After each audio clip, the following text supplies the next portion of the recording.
Bladden-dadden-do-boom. Hello, word nerds. Welcome to the dictionary. My name is Spencer, and this is the dictionary. I just said that. Welcome, welcome, welcome. I hope everybody's doing great. Please go write a review on the Apple Podcasts. Go ahead, follow, subscribe, watch this on YouTube. Join the Patreon for just one tiny little measly cheap $1 a month. That'll get you early episodes. Buy some merchandise, follow the social media, leave a voicemail, do all of those things. Okay, here we go with this episode. The first entry, here we go, is gouache. This is one of those words that when people see it who don't know it, they're like, huh? What? Gouache? How do you say this? It's gouache. Gouache. It looks like gouache. It is a noun from 1882. Number 1, a method of painting with opaque watercolors. Opaque watercolors. Watercolors, I thought that when you mix them with the water, when you mix the colors with the water, it becomes fairly transparent. But are you telling me that there are watercolors out there that don't become transparent, and when you paint with them, you're gouaching? Number 2A, a picture painted by gouache. 2B, the pigment used in gouache. All of those things are the gouache. You gouache a gouache with the gouache. Okay, this word, where is it from? It's from French. It is French. It's from Italian, guazzo, which literally means puddle. Puddle. Probably from the Latin aquatio, which means watering place. And from aquari, which means to fetch water, and from aqua, which is water, and there's more at the word island, of all things. Okay, so water. When you'd fetch the water from the watering place, you might leave a little puddle, and then maybe somebody was like, some pigments got into the water. Oh, I can use that to put it on a piece of paper. It came from the puddle, guazzo, and I'm French, so I'll call it gouache.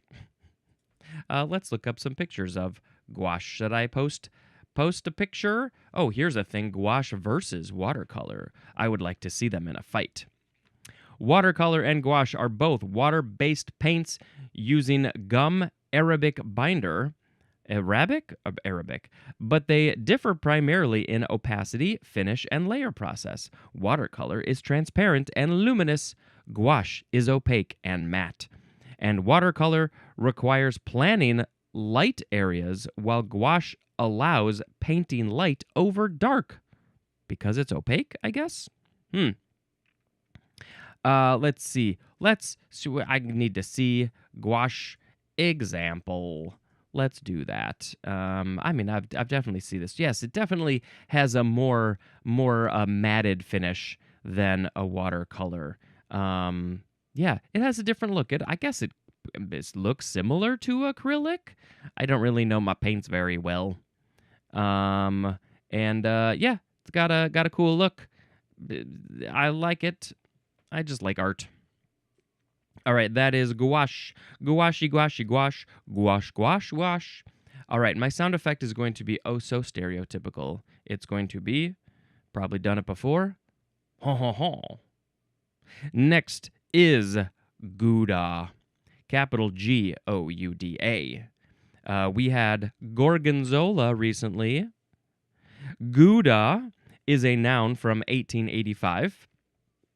It is a mild cheese of Dutch origin that is similar to Edam, but contains more fat. Can you do a taste test? If you are a cheese expert, if you did a taste test between Edam and Gouda, would you be able to tell the difference? I definitely couldn't. I don't know my cheeses that well. I could tell a few cheeses. but there could be other cheeses that are similar to the ones that I'm tasting, and they gotta all be vegan anyway. Gouda. Gouda is from Gouda, Netherlands. How many cheeses? Should we look this up? How many cheeses are named after there's the thing, a person, individuals, places, countries, cities, towns, after the place it's from. That's what I want. It's from. Long Google search.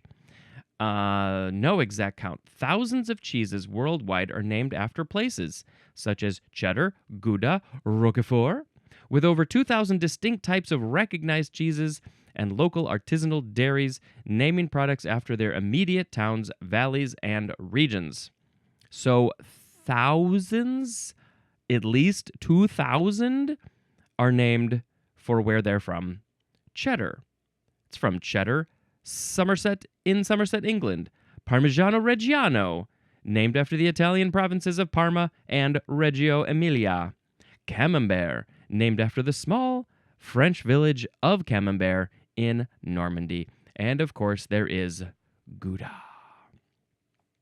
Gouda, Gouda, Gouda, Gouda, da. Ha ha ha. Now we have gouge.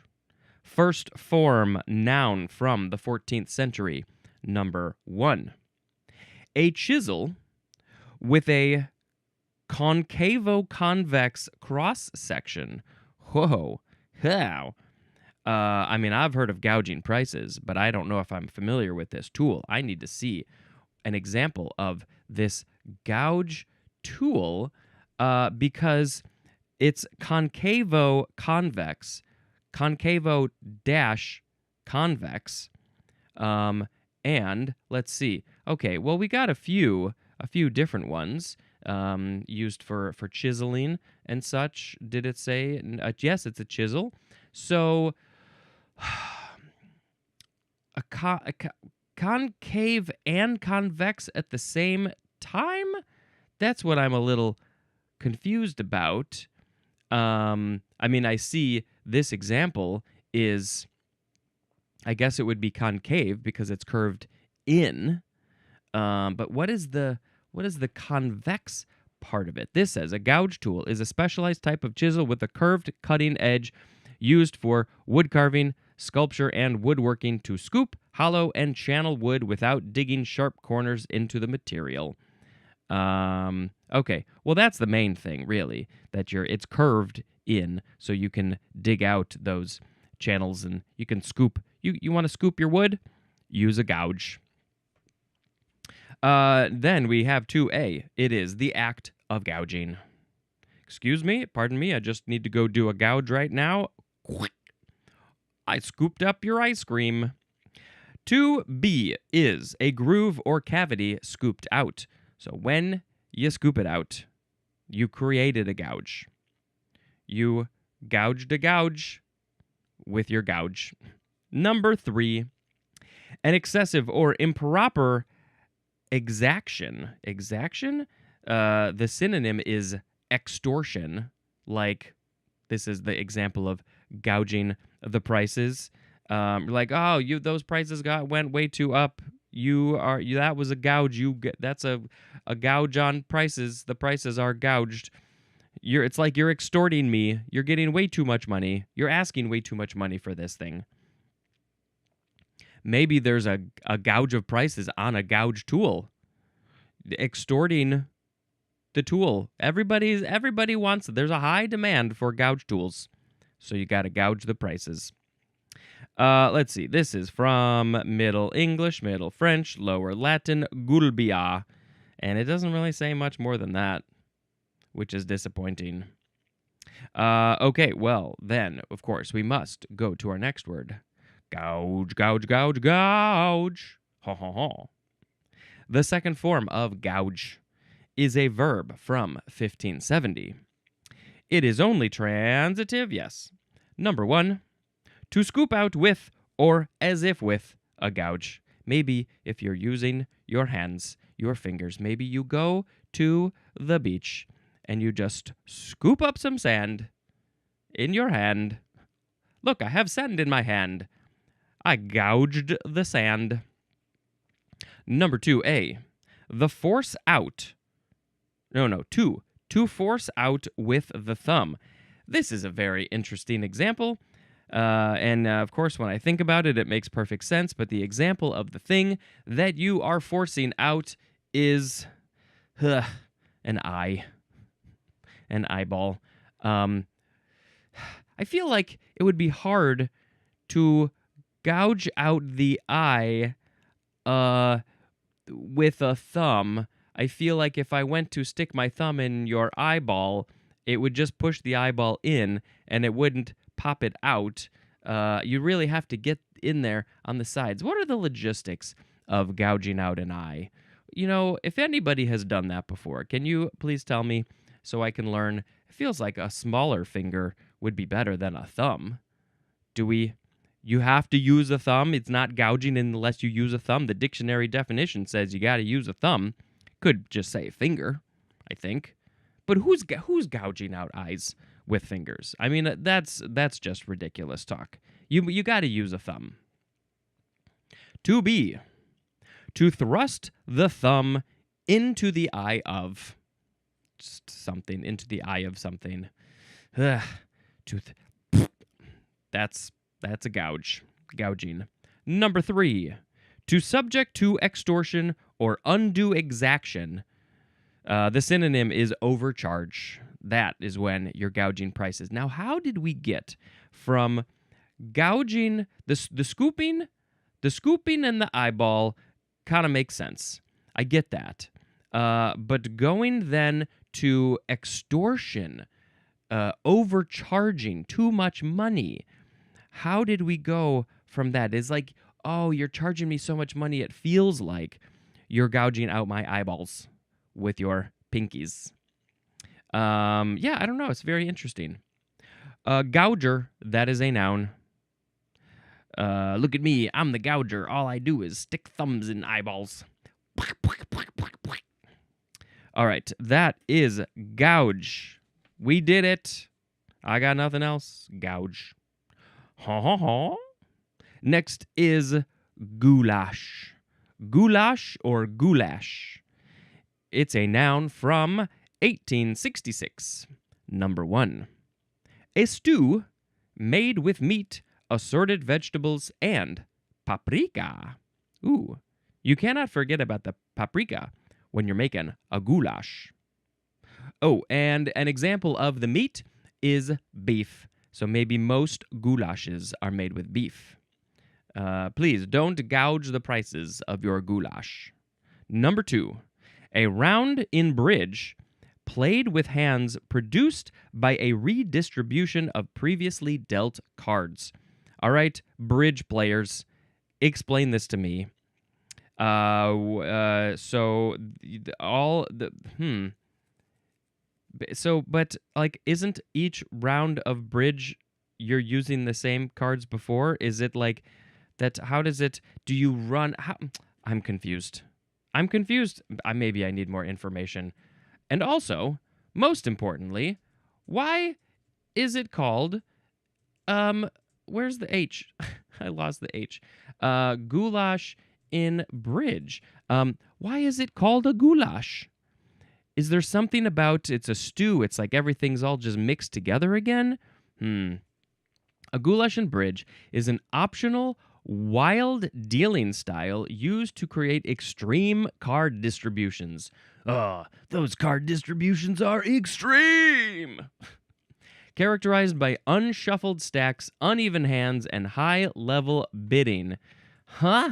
Okay. Players sort their previous hands by suit, stack them together, and cut the deck without thoroughly shuffling.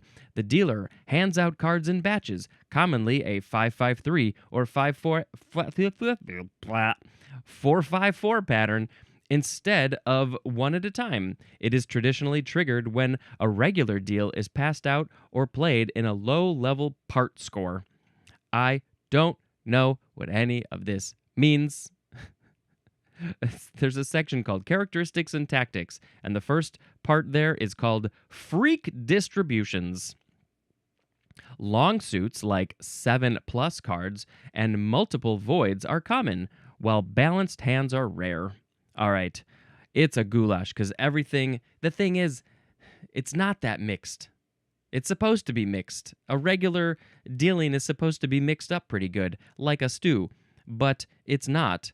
So why do they call it a bridge? I mean, why do they call it a goulash? Do I have to look that up? Okay.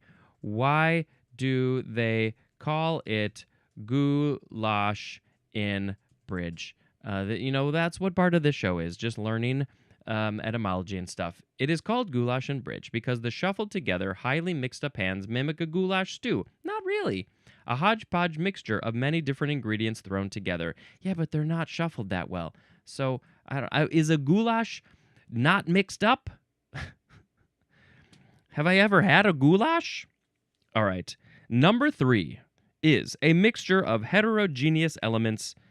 The synonym is jumble. So elements that are different, heterogeneous, they are different, and they're all mixed together. They're all jumbled up like your Scrabble pieces. Is that a goulash? Paprika-y. Okay, interesting. And so really just anything that's mixed up. Like my brain is a goulash. It's leaking out of my ears. Okay, this word is from the Hungarian gulids. No, that's an A. Gulyas. It is short for gulyashus. I don't know how to pronounce Hungarian. It literally means herdsman's meat. Herdsman's meat. The meat of the herdsman. Well, the herdsman probably has cows and other things. And so that's what a goulash is. It's just meat. That's the definition of the word. All right, moving on. Goulash. Ha ha ha. Now we have go under. 2 words, intransitive verb from 1848. It means to be overwhelmed, destroyed, or defeated. The synonym is fail. Like you just went under, the other team went over, they won, and you went under, you lost. I've got so overwhelmed when the other team defeated us. Go under. Ha ha ha. Next is go up. 2 words, verb from the 15th century. This one is only intransitive. Number 1 is chiefly British. It is to attend a university. Go up. Oh, British people, do you say this? I can see how, when you're doing your schooling up until you're, say, 18 or so, you're staying at home, you're just doing your normal schooling, and then you go up. Then you go up to the university where you get to learn more fancy, better things. You get to maybe specialize in the thing that you really, really, really want to learn more about. So it's higher learning, and you're going up in the world. I'm always going up. I'm not going to university, but I'm going up and up and up. Okay, now we have number 2. This is talking about an actor. It is to become confused. Oh no. I assumed it was like it's their turn to go. You got to go up on stage. To go up, that makes sense. It's your turn. Go up. But no. It's to become confused. Oh, crap. I went up. I'm an actor, and I went up. When I went on stage, I couldn't remember any of my lines, and I goed up. Why do they call it... That should be my normal phrase. Why do they call it go up in acting? What's the etymology of that? Go up? Who said go up? Going up. In acting, going up or going up in your lines means to forget or mess up your lines during a rehearsal or a live show. While the exact historical origin is uncertain, theater historians generally connect it to older prompt books or cue systems where a mistake or a call for a line caused an eye or a finger to travel upward on the page. Oh, interesting. Good to know. I don't know if I've ever heard of that one. My dad has a story because he did a lot of acting in his early days, and I remember hearing a story where he was doing a scene with somebody on stage, and one of them forgot their lines, and they just said they went up and they said, "And then what did he say?" Ha! It's so funny. Okay, go up. Fantastic. Number 3. To be built or erected, as in a new sign went up. A new sign, a building, a something. Across the street from my office here, they just went up a building. That's not English. They built a building. They built a school. And so the school went up, and it should be open soon for schooling times. Maybe even by the time this episode airs. Okay, so we got a couple of phrases. We have go up in flames. That synonym is burn. Go up in flames, because the flames are going up. They fill the whole thing. This is particularly rough right now at the time of recording, because not only are there still, I think, lots of Canadian fires, but I was just listening to a podcast this morning about the heat and fires in Europe, specifically France and Spain, specifically outside of Bordeaux and outside of Madrid. And it is bad, and lots of land has gone up in flames. 100,000 acres or something? It's crazy. The next phrase is very similar. It's go up in smoke. Now, it could be literally something going up in flames, and there's smoke as well, but it might be different. It is to be destroyed by or as if by burning. Yeah, that was pretty similar. I thought there might be something just the end of a thing. Something goes up in smoke. It's failing, right? Yeah, that makes sense. That's it for go up. Go up, go up, go up. Ha ha ha. Now we have gourami. Gourami. Gourami. Noun from 1878. It is any of numerous African and Asian tropical freshwater bony fishes. Ooh, and we have a couple sub-definitions. First, the order name for these fishes is Perciformes. So then we have a large Asian food fish. That's the end of that one, but I can tell you that the species name is Osphronemus gourami. Osphronemus or Osphronemus gourami. And that is of the family Osphronemidae. And then we have B, any of various small fishes, often kept in aquariums. The family names, there's 2 family names for these little fishers. It is Bellontiadae, it's got the double I. Bellontiadae and Helostomitidae. Man, trying to say these words is, I always have a blast. Let's see, gourami. So this word, it's a Malay word from Java, the Java dialect. It's from the Java word gourmet, and it's just I guess it's just the fish that they got over there. Let's look up what the gourami fish look like. Gourami. Oh, this is a neon fish. What I'm seeing, we see a lot of orange, a lot of bright orange.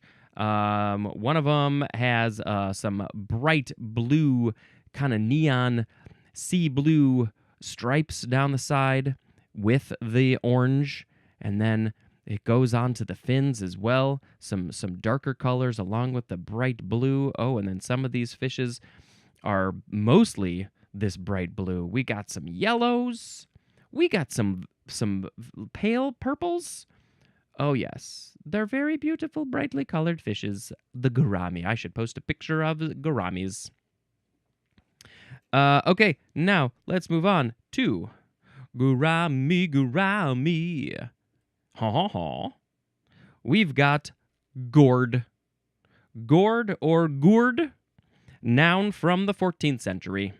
Number 1, any of a family of chiefly herbaceous tendril-bearing vines, including the cucumber, melon, squash, and pumpkin.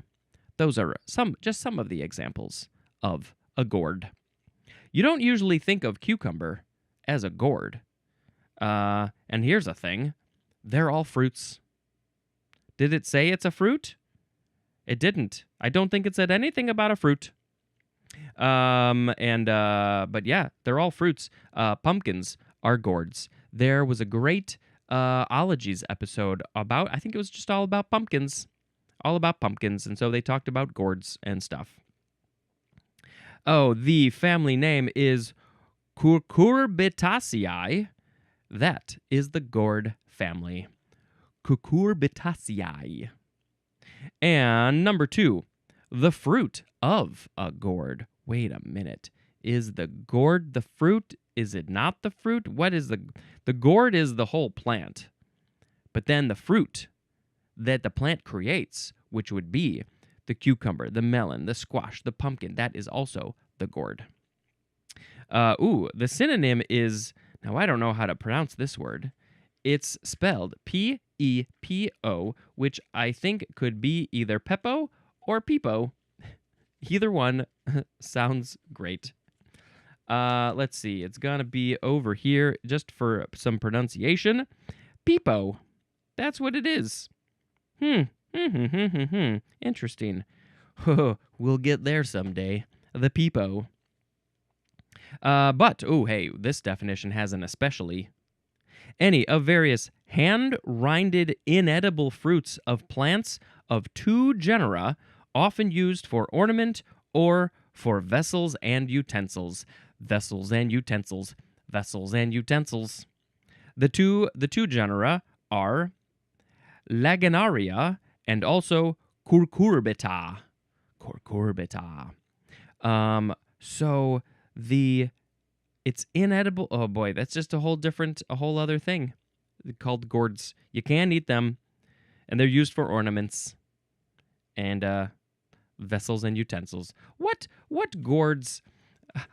I don't know if I've ever seen a gourd used for a utensil. Gourd. I need to look this up. Gourd as utensils. Gourd utensils. Now it's going to show me some funny things. Oh, interesting. Okay, yeah. Because some gourds have a very rounded shape in part of it. You can hollow it out, dry it out, and use it as a scooper, basically. Maybe a gouge. And a spoon or a measuring cup or that sort of thing. Yeah, definitely. Huh. I guess that makes perfect sense. And some of them have a big round bottom, but then like a skinnier part on the top, so you can hold it. That's your handle right there. All right, that was gourd. What else do we got? We've got a phrase, 2 versions of a phrase. It is out of one's gourd or also off one's gourd. Are you out of your gourd or are you off your gourd? The synonym is crazy. Watch out for Spencer. He's off his gourd. He climbed inside and then he hopped on out. This word is from not much information. Middle English gourd, Anglo-French gourd, from Latin cucurbita. Don't know how it became gourd from cucurbita. That seems like a little bit of a stretch. Something happened there. Somebody got in there and messed some things up. Gourdy, gourd. Ha ha ha. Next is gourd again. Let's see. It looks like you would mostly pronounce it gourd. It has an E at the end. The other one did not. This one is a noun from circa 1858. It says go see the money table.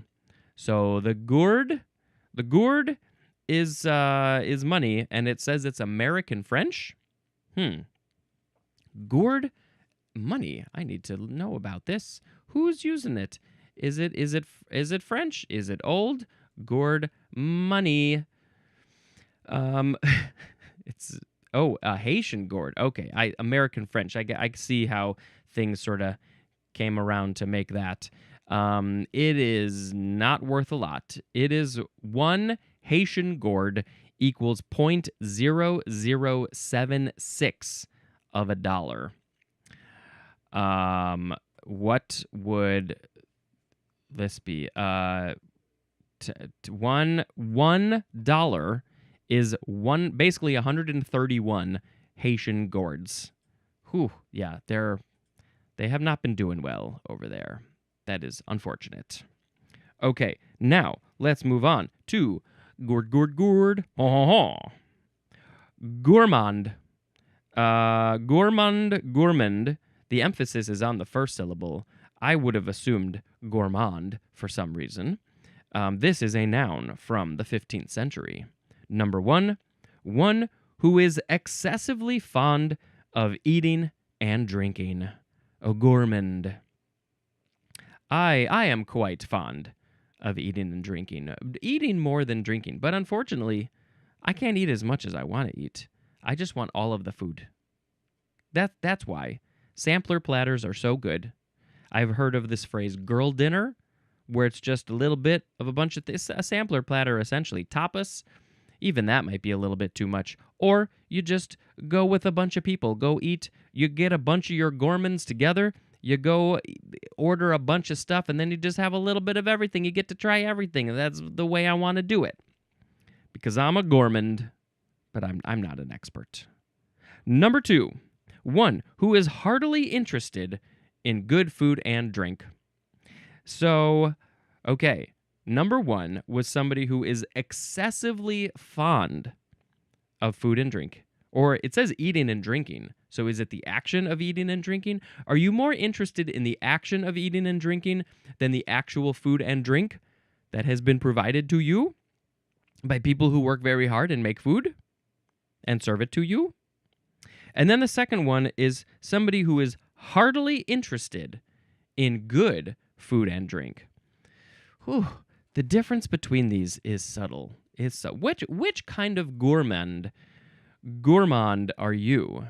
Are you one who is excessively fond of eating and drinking, or are you heartily interested in good food and drink? Okay, I think I might be the second one. A synonym is the word epicure. To go see more synonym information, go to the word epicure. Gourmandism, that is a noun. And gourmandize, that is an intransitive verb. So how are you gourmandizing something? Because it's a person, are you gourmandizing yourself? Are you gourmandizing when you are being a gourmand and enjoying the food and the drink? Is that gourmandizing? Can you gourmandize a person by make them an appreciator of good food and drink? Maybe somebody wasn't interested in that before, but then you gourmandized them, and now they are. I think I'm correct. It's from Middle English, gourmand, Middle French, gourmand, and I believe that these will be related to our last word, which we're not at yet. Gourmand, gourmand, ha ha ha. Next is gourmandise. Gourmandise. It has a D-I-S-E at the end. This is a noun from the 15th century. It is appreciation of or interest in good food and drink. And the synonym is gourmandism, which was the noun form of our previous entry. Gourmandism. So when you can be a gourmand, I hope I'm saying the word right, and that gourmand can have gourmandise because you have in your heart and in your soul and in your knees, you have the appreciation or the interest in good food. Just give me that gourmandise cheese. Oh, please. Gourmandise cheese, please. Doesn't really make much sense, but I don't care. All right. Gourmandise. Let's move on to our last entry. It's gourmet or gourmet. You can emphasize either syllable. Gourmet. It is a noun from 1820. It is a connoisseur of food and drink. But broadly, the number 2 definition for the word connoisseur, as in a film gourmet. Oh man, I'm a little confused by something here. Gourmet. Now, am I okay? For more synonym information, go see the word epicure. So epicure, gourmet, gourmand. Gourmet is also an adjective. And I feel like gourmet adjective would have its own entry here in the dictionary, but it does not. I feel like it should be described as something like something fancy. This is a gourmet podcast, that's for sure. Okay, but really the main definition is somebody who is very, very knowledgeable about food and drink. They are a gourmet. This is not a word, I feel like, you hear nearly as often as the adjective. A film, but it's just it doesn't have to be food and drink.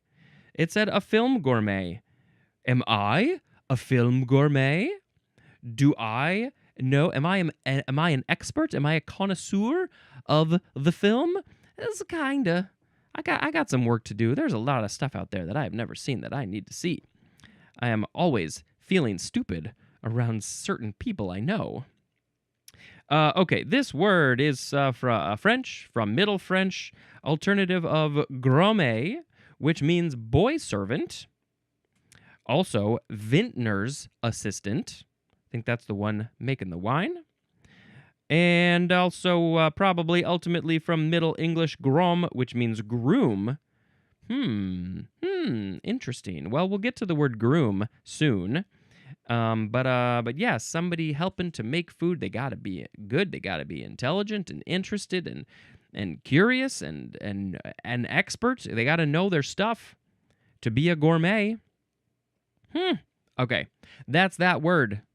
And now with the ending of that word, gourmet, gourmet, gourmet, gourmet, or gourmet, we now have to pick a word of the episode. Today we had gouache, gouda, gouge, gouge, goulash, go under, go up, gourami, gourd, gourd, gourmand, gourmandise,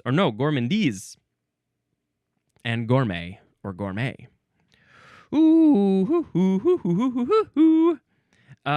one am I going to pick? Which one do you like? Feel free to let me know if you like one of these more than the others. One of these words is better than the others. It's the one called gourd. Gourd. I just bought a cucumber at the store, and we ate some of it last night. Gourd, gourd, cut up your pumpkin. It's a gourd. The gourds are many. There's also squash. There's also melons and cucumbers. They're all gourds. Another brilliant song by me today.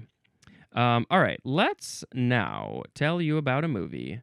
The next movie that I saw is called Predator Badlands. And honestly, I don't even know if I've seen the entirety of the very first Predator, let alone any other Predator movies. But I am very curious.